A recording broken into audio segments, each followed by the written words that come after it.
about my pregnancy. So if you guys have been following me on social media, I'm sure you found out that I am pregnant. I'm expecting my first baby.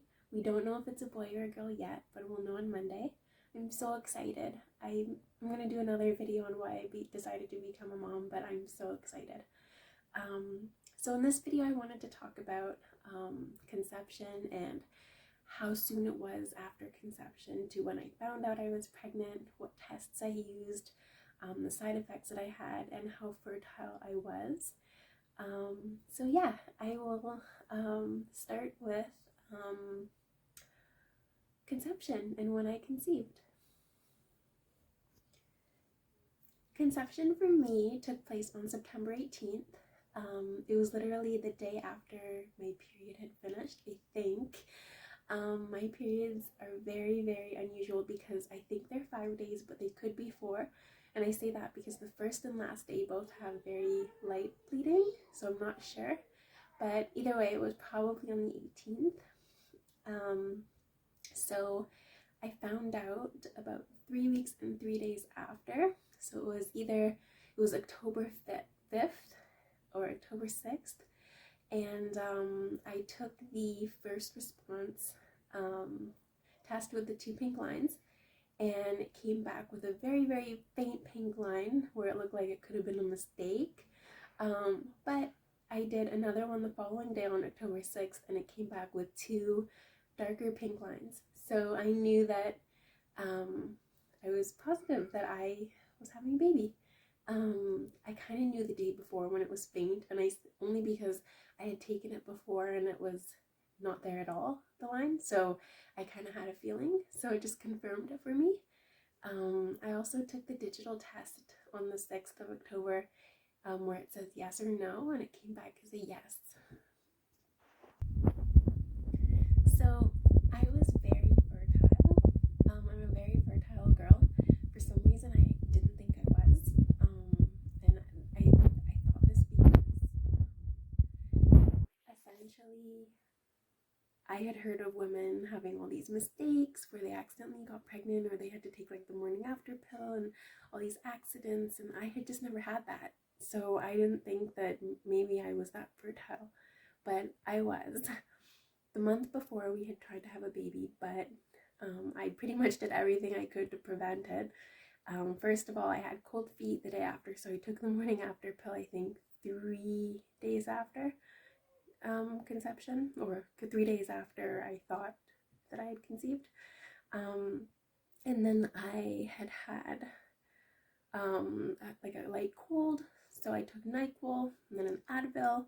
So I pretty much did everything I could to prevent conception.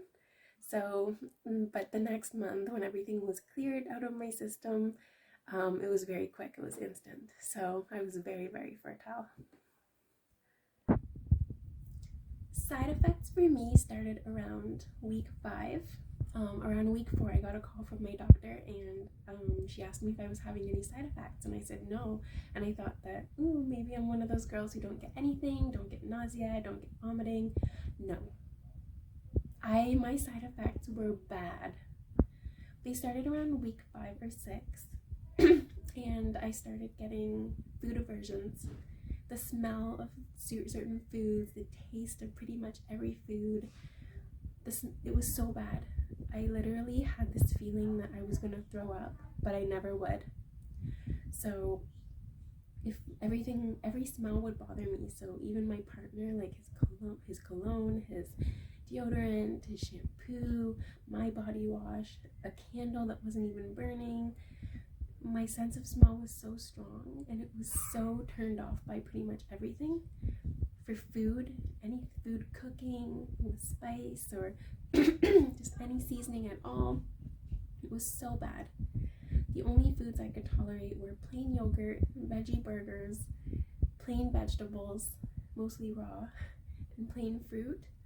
And it was pretty much because anything with any chemical or any other mixture of substances, whether it's a cookie that has different ingredients and chemicals, it just tasted so bad. The only thing that tasted good was like plain natural food, and they say that could be because the baby needs that.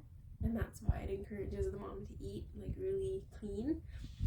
So that could have been why. But yeah, for me it was so bad where I was eating the same thing every day. What I would do to kind of help would just be like chew gum. Another side effect that I had was a lot of saliva in my throat and this metallic or sour taste that wouldn't go away.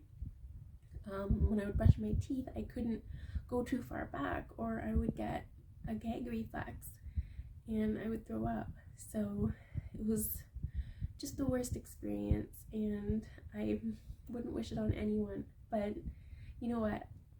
I said this before and I'll say it again. I kind of felt glad that I had some effect, because I felt like as much as it was bad, knowing that as long as I had these side effects, I knew that the baby was okay, because as long as I'm suffering, the baby's living and growing. So it was kind of a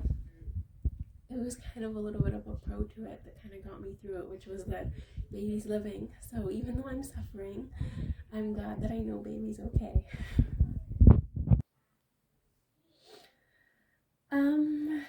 So what was I going to discuss next? Side effects for me cleared up around week 18 or 17. I still have a little bit of the sour or metallic taste in my mouth, but overall, it's been much better. I can eat pretty much anything. There's the smells still sometimes bother me, but overall it's much more tolerable. Other than that, I think the only thing that I had was having to go to the washroom a lot, pee, especially in the morning, and a little bit of fatigue, a little bit of moodiness, but pretty much everything else was good. The food aversions and sour taste in the mouth and wanting to throw up all the time but not being able to was probably the worst symptom and really heavy for me. So I'm glad I didn't have anything to add on to that. But yeah, trying to think of if I'm missing anything.